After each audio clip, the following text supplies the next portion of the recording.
So in this section, we'll go over subnets and subnetting. And subnetting is unfortunately one of the hardest things to understand about AWS by far. However, if you're going to do anything useful in AWS, you have to become proficient with subnetting and subnets. So what is a subnet? A subnet is essentially short for subnetwork, or a small subsection of the entire VPC. So our VPC is part of AWS and our subnet is a part of the VPC. And essentially it's a way to divide up your entire VPC for performance and security reasons. So for example, you want to deploy a database in a subnet that is inaccessible by the internet, while another subnet has web servers and it will need to be accessible by the internet. So you'll have two subnets, but they're still going to be part of the same VPC. And subnetting in AWS is done with CIDR notation, which we'll see in a second, instead of classes. So let's now talk about subnet masks. Subnet masks are a way to divide up your subnet into an approximate number of IP addresses. So an example subnet CIDR notation would be 10.11.12.0/24. So your entire VPC would be 10.11.2.0 and /24 would be the subnet mask, which would divide up your VPC. So /24 basically means the first 24 bits are to be used as a network prefix and are therefore unusable. Since IPv4 has 32 total bits, we have 8 bits left, which are known as a host address, and these are the usable IP addresses for the CIDR notation. Since 8 bits has 256 combinations, our subnet therefore can be any address that is between 10.11.12.0 and 10.11.12.255, since again we start counting at 0. And 1s represent the network prefix and 0s represent the host address. So just know, if we're doing /24, that means the first 3 octets are unusable, because again they are representing the network prefix. Only the last octet, which is 0.0, can have any value at all. So this is essentially what allows us to have a subnet. It's the combination of a network prefix and a host address. And again, remember, /24 is the same exact thing as writing 255.255.255.0, and which is the same as having 1s for the first 3 octets. And as we just saw, 1s represent the network prefix. So the network prefix is not part of the IP addresses we can use. The IP addresses which we can use is represented by 0s, which is the last octet. So again, our usable IP addresses are any IP address between 0 and 255. And don't worry too much if you don't totally understand this.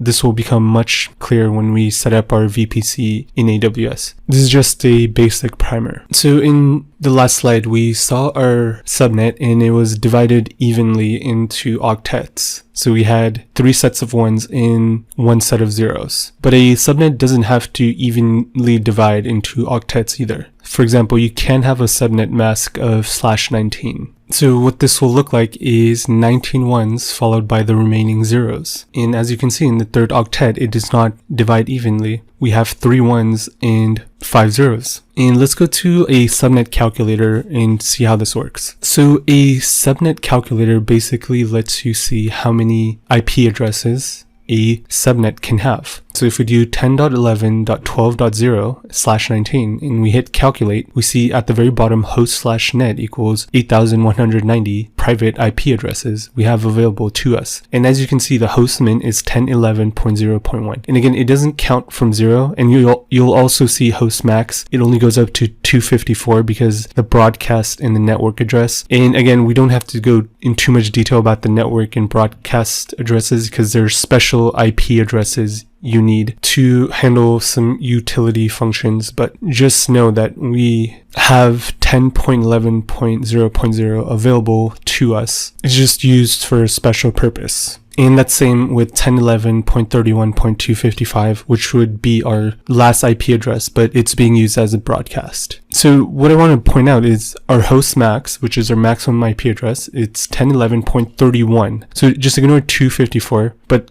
0.31. Why is it 0.31? Shouldn't we have any IP address within 255 and 0. Why is our host max, the maximum IP address, only 31? So to understand that, let's go back to our slide. So since the first two octets are all ones, both the octets are used for the network prefix. But our third octet has only the partial network prefix, and we only have 5 bits to use as our host address. This means the second octet can only be a number between 0 and 31, since 2 raised to 5 is 32, and our last octet is all zeros, so as normal it can be any number between 0 and 255. So altogether, this means that our subnet can be any address that is between 10.11.0.0 and 10.11.31.255. So let's continue talking about subnet masks. So we just saw /19 in the last slide, but it's better to just use increments of 8. Doing so will ensure that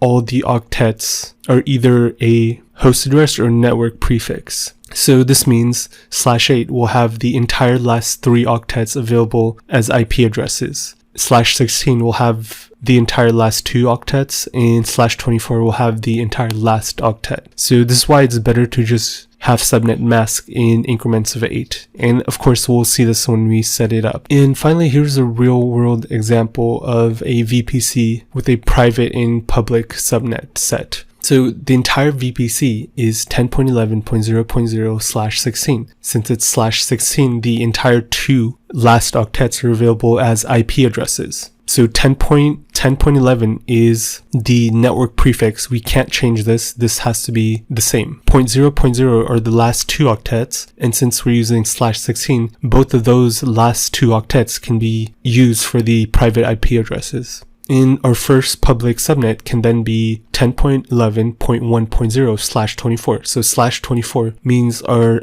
last octet is available as an IP address. And we can make it anything between 0 and 255. So for our first public subnet, we can have any address that's 10.11.1.0 and 10.11.1.255. So this gives us 256 total IP addresses we can work with. And this is the same for our second public subnet. For our third octet, we just do 0.2 for our second public subnet to distinguish it from our first public subnet. And the same way, we can have any IP address that's within 10.11.2.0 and 10.11.2.255.